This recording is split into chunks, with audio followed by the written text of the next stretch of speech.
Para pacificar o país, o senhor anistiaria o presidente Jair Bolsonaro? Nenhum país que não esteve em guerra perdeu tanta renda como o Brasil perdeu ali entre 2014, 15 e 16. Ou seja, a fórmula aparentemente não funcionou. O senhor vai insistir nela? A ideia de que o Estado seria um grande indutor do crescimento através de volumosos investimentos e papel dos bancos públicos, essa ideia acabou no maior desastre econômico brasileiro do século. Vamos ver o que aconteceu nesse período, logo depois que o senhor teve 2 mandatos, depois veio Dilma. Nós tivemos, como o senhor descreve, uma política voltada para criar superávites primários, ou seja, a capacidade de pagar, de criar o superávit sem considerar o pagamento de dívida. Isto foi se deteriorando já no seu 2º mandato. As propostas, são os números, eu não vou brigar com o IBGE. Mas me deu os números. Não, os números são. O senhor passou de 3,5% de superávit primário para um déficit de 4,5% ao final do governo Dilma. Não é verdade. Essa não é é verdade. Ok, a gente checa. Jornalista William Vac, da CNN, colocou Lula na parede, fazendo perguntas ali sobre a economia do Brasil, sobre os ministros do STF e sobre Jair Bolsonaro. Você vai ver aqui agora. O Lula ficou sem saída e não teve nem resposta. Ao vivo passou uma grande vergonha. Nós vamos mostrar isso tudo aqui agora porque o William Vac mostrou provas e colocou números para o petista que ficou sem saber o que falava. Confira essa matéria aí. Antes, dá um like nesse vídeo. Se você não está inscrito nesse canal, está perdendo tempo. Se inscreva aqui agora, totalmente gratuito, e veja essa lavada de alma que o povo brasileiro ganhou ali através do William Vac na frente do Lula. Confira isso aí e voltamos em seguida. Eu tive o prazer de indicar 6 membros para a Suprema Corte. O senhor se arrependeu de alguma Não me indicação? arrependo nenhum. Não me arrependo porque eu nunca indiquei alguém para a Suprema Corte para depender de favor deles. Eu indiquei pelo currículo, pela competência das pessoas e ele foi referendado pelo Senado. Portanto, eu não me arrependo, acho que eles fizeram coisas extraordinárias. A sua própria carreira política recente teve pendurada numa decisão do STF, foi por culpa dela que o senhor foi para a cadeia. O que o senhor faria diferente? Impeachment de ministros do STF, por exemplo, estaria na sua agenda? Deixa eu te contar uma história fantástica. Eu sou, pela primeira vez na história do Brasil, eu sou culpado de ser inocente. E aí nós temos um problema que foi a eleição da Dilma de 2014, quando o candidato que ela derrotou não quis aceitar o resultado. Foi a primeira vez. Eu perdi 3 eleições, eu perdi uma por Collor, eu perdi 2 por Fernando Henrique Cardoso e eu voltava para casa para me preparar para outra eleição. O Aécio não. O Aécio afrontou a vitória da Dilma, entrou com recurso na justiça e é responsável pelo clima de animosidade que está criado hoje nesse país. Quem ganhou 4 eleições seguidas ali foi o seu partido. Quem tinha a caneta ali, nós estamos falando até 2014, para gerar um clima assim ou assado, era o seu partido. O senhor está atribuindo uma essencial mudança de clima político a alguém que tinha o direito de pedir a contagem de votos. Não, as coisas começaram a mudar depois de 2014, depois do golpe que deram contra Dilma Rousseff. Até então a gente vivia numa normalidade. Você nunca tentou derrubar um presidente em lugar nenhum do mundo porque ele não estava bem na pesquisa. Nunca. Ou seja, o que aconteceu é que inventaram uma pedalada. O que o senhor chama de golpe, que foi a destituição da presidente Dilma Rousseff, ocorreu dentro das leis e da Constituição brasileira. É possível, do ponto de vista histórico, chegar à interpretação que o senhor faz. Do ponto de vista jurídico, não.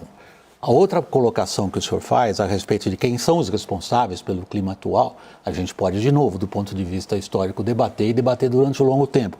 Mas eu queria voltar a um ponto que o senhor mencionou, a respeito dos instrumentos, e quando o senhor se referiu aos acontecimentos de corrupção no seu governo, imediatamente o senhor abordou o que tem sido sua recorrente argumentação, mostrando todos os instrumentos que levaram à descoberta de um esquema de corrupção inédito. Quem foi o culpado? Posso lhe dizer uma coisa? O culpado à vontade, fomos nós que criamos todos os mecanismos para que nada ficasse embaixo do tapete. Descobriu-se quem é culpado. Porque tem dois jeitos para você não ter corrupção. Uma é você fazer decreto, sabe, criando sigilo dos 100 anos, como está sendo feito agora. A outra coisa é você jogar tudo embaixo do tapete e não levantar. O senhor tem uma explicação a oferecer ao eleitorado sobre o que aconteceu, quem foi o culpado de tudo aquilo? Olha, eu acho que o culpado foi quem meteu as mãos, sabe, manteve os pés pelas mãos. Qualquer que tenha sido o erro cometido pela Lava Jato, ela, em boa medida, lavou a alma do brasileiro. Ela levou poderosos à cadeia.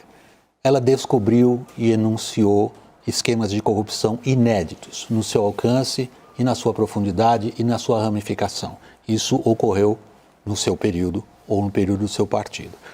Agora, a pergunta é a seguinte: parece razoavelmente provado que boa parte da capacidade de competição dessas empresas, por exemplo, as empreiteiras, se dava por serem beneficiadas por um esquema de corrupção. E é importante dizer para você que quase todo mundo foi condenado, foi solto e saiu com muito dinheiro. Porque a delação premiada foi com que muita gente ficasse rico. Logo no seu primeiro mandato, o senhor teve de enfrentar a questão do mensalão. Naquela ocasião, o senhor forneceu várias respostas para o problema da corrupção. E ao longo da sua carreira como presidente e mais tarde, já sob a Dilma, o senhor foi alterando passo a passo a sua maneira de explicar o que estava acontecendo. O senhor chegou a se referir como uma pessoa traída, o senhor chegou a dizer isso. Isso eu disse em 2005. Pois foi. Eu disse em 2005. O senhor chegou a dizer que não sabia de muita coisa do que estava acontecendo. Qual é hoje a sua versão para o que aconteceu? Veja, a minha versão é que algum diretor da Petrobras que reconheceu que roubou, pagou o preço. Tá? Eu não posso dizer que não houve corrupção se as pessoas delataram. Se o Sérgio Cabral, no Rio de Janeiro, reconheceu que fez o erro que ele fez, se outros denunciaram, sabe, de que receberam favor de empresa, essa gente cumpriu uma pena. O senhor tem uma longa trajetória política e uma grande sabedoria popular que o senhor traduz em frases políticas. Talvez a mais famosa em relação ao contexto que o senhor acabou de abordar foi de um ex-presidente da Câmara dos Deputados, que dizia assim: eu quero uma diretoria na Petrobras, mas eu quero uma diretoria que fura poço.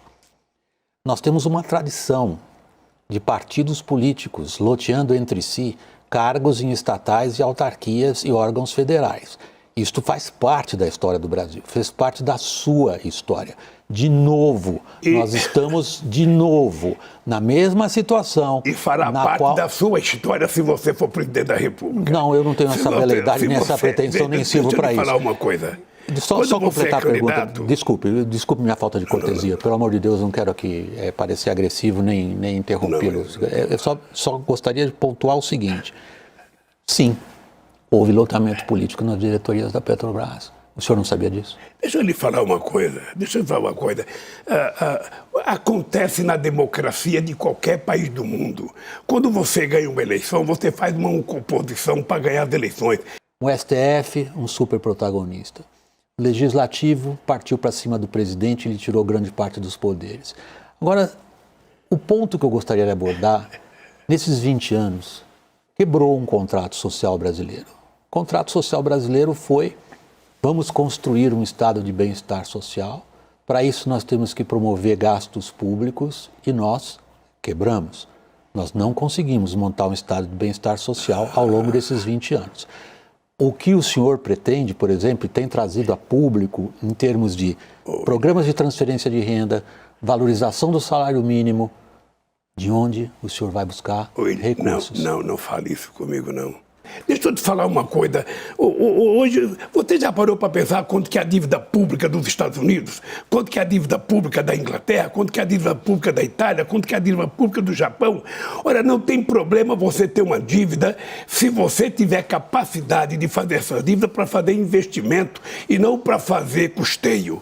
Você está lembrado do meu discurso quando eu ganhei em 2003? Se quando terminar o meu mandato, todo brasileiro estiver tomando café, almoçando e jantando, eu já cumpri a missão da minha vida. E hoje nós temos 33 milhões de pessoas passando fome, nós temos 105 milhões de pessoas com algum problema de deficiência alimentar e nós precisamos cuidar disso. Há um setor importantíssimo da economia que é a hora da gente abordar agora, que é a produção de grãos e proteínas. O Brasil se tornou um campeão, uma enorme potência nesse setor. O senhor causou considerável irritação nesse setor, que em boa parte forneceu apoio político ao seu principal adversário nessas eleições, ao xingá-los. O que o senhor diria para eles agora? Eu diria o seguinte, nunca o agronegócio teve tanto financiamento como no governo do PT. Nunca. O problema deles conosco hoje é porque eles sabem que no governo do PT não vai ter desmatamento na Amazônia. O senhor considera o agro responsável pelo desmatamento? Eu conheço as pessoas de responsáveis do agro. Pois é, como é difícil para a esquerda debater com quem tem argumento e tem provas. E tá de parabéns o William Vac, que colocou o Lula mesmo na parede e falou inclusive sobre a sua amizade ali com os ministros do Supremo que descondenaram o Lula e será que agora vão ter um presentinho de volta? E tudo isso, pessoal, debaixo dos nossos olhos.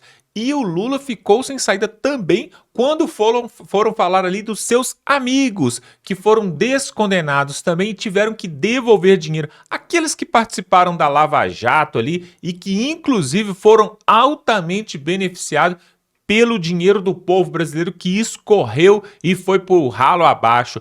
E aí também foi colocado ali sobre o Jair Bolsonaro. E o Lula, é claro, ele se esquiva e foge de qualquer pergunta que diz respeito a Jair Bolsonaro, porque ele sabe quem tem popularidade neste país para governar é Jair Bolsonaro. Porque o Lula, quando sai nas ruas, precisa de seguranças para não ser ali achincalhado, né, para não ser vaiado. Mas Jair Bolsonaro, quando não estava preso com tornozeleira na sua casa, ele, ao sair nas ruas, era ovacionado por milhares de pessoas que não deixavam nem ele andar, porque sabiam que quem realmente fez algo de diferente neste país foi Jair Messias Bolsonaro. E nós temos uma grande esperança aí que a ida do Fux da primeira turma para a segunda turma, levando os processos de Jair Bolsonaro com o Fux, pois ele é o relator, pode sim beneficiar e mudar toda essa história. Uma grande reviravolta está por vir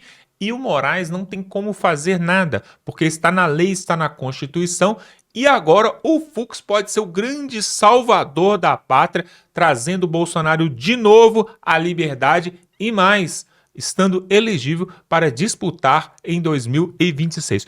Muitos falam, pessoal, que toda essa reviravolta e toda essa jogada aí do Fux, isso tudo vem lá de cima, foi uma ordem vinda, possivelmente até dos Estados Unidos, inclusive a saída do Barroso ali do Supremo Tribunal Federal. Olha só, o Fux só pôde sair da primeira turma e ter a autorização do Fachin, que é o presidente do STF, para poder ir para a segunda turma somente porque tinha uma vaga. E essa vaga foi a vaga do Barroso. E alguém está falando ali em Brasília que tudo isso foi orquestrado por uma outra pessoa que tem mais poder até mesmo do que Alexandre de Moraes. Ou seja, se daqui a pouco a gente vê Jair Bolsonaro livre por causa essa reviravolta e também vê-lo poder disputar as eleições de 2026, nós teremos a certeza que a saída do Barroso e a ida do Fux para a segunda turma foi tudo mando lá de cima, talvez do Donald Trump, talvez do Marco Rubio, porque eles sentiram a pressão vinda lá de fora. Inclusive, essa semana, as forças militares ali dos Estados Unidos atacaram navios ali na costa do Caribe, entre a Venezuela, ali naquelas ilhas, e mais um navio, mais um barco foi abatido ali, 6 pessoas vieram a óbito ali. E isso é só o começo, porque o Trump quer acabar com o narcotráfico aqui na América Latina e ele sabe que aqui, principalmente no Brasil, também tem narcotraficantes, tem milícias e tem organizações criminosas como o PCC, Comando Vermelho e outros, e existem indícios de que a esquerda estaria envolvida em tudo isso aí. Pois é, pessoal, cenas dos próximos capítulos nos aguardam e as coisas vão ficar quentes, pessoal. Para quem achava que o jogo tinha acabado, não acabou. E olha só, uma coisa que eu não consigo entender é por que você está nos assistindo até agora e não é inscrito no nosso canal. Você está perdendo tempo de não se inscrever aqui, sabe por quê? Nós vamos trazer um outro vídeo sensacional nesta próxima semana e você não pode ficar de fora. Mas para isso, é só você clicar aqui embaixo, totalmente gratuito, você se inscreve. Aqui nós falamos da direita, do conservadorismo, nós apoiamos Jair Bolsonaro e não temos medo de colocar isso aqui, porque as coisas precisam mudar, pessoal.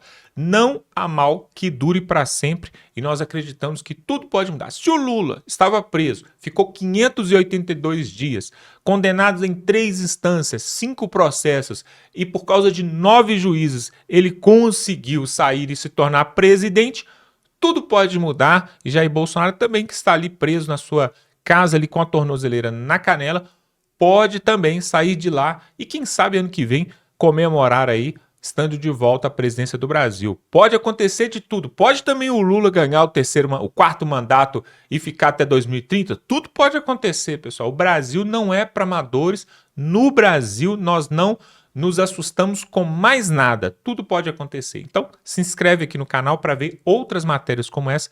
Dá um like nesse vídeo. E eu quero que você coloque aqui nos comentários de qual cidade você nos assiste. Será que é do Nordeste, do Sul do país?